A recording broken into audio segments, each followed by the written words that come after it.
মহান বিজয় দিবসকে আরও মহিমান্বিত ও আকর্ষণীয় করে তুলতে মুক্তিযুদ্ধ বিষয়ক মন্ত্রণালয়ের সহায়তায় সশস্ত্র বাহিনীর তত্ত্বাবধানে তেজগাঁওয়ে জাতীয় প্যারেড স্কয়ারে আয়োজন করা হয় বিশেষ প্রদর্শনী।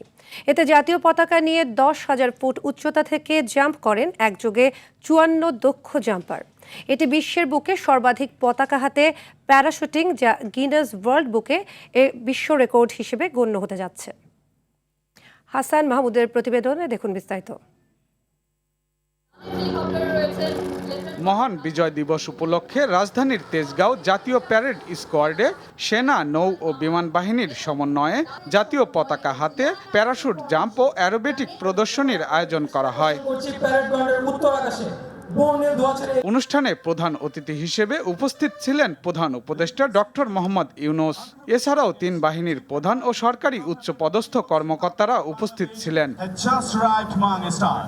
স্বাধীনতার 54 বছরে 54 জন প্যারা জাম্পার জাতীয় পতাকা নিয়ে আকাশ থেকে অবতরণ করেন, যা গিনেস ওয়ার্ল্ড বুকে রেকর্ড হতে যাচ্ছে। প্যারা জাম্পে সেনা, নৌ ও বিমান বাহিনীর সদস্যদের সঙ্গে অংশ নেন বিডার চেয়ারম্যান আশিকুর রহমান চৌধুরী।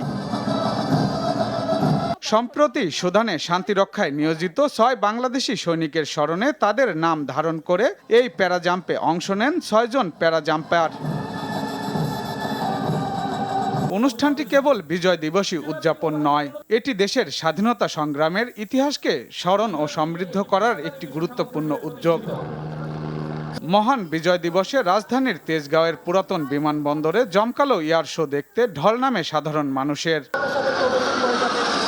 হাসান মাহমুদ, RTV, ঢাকা।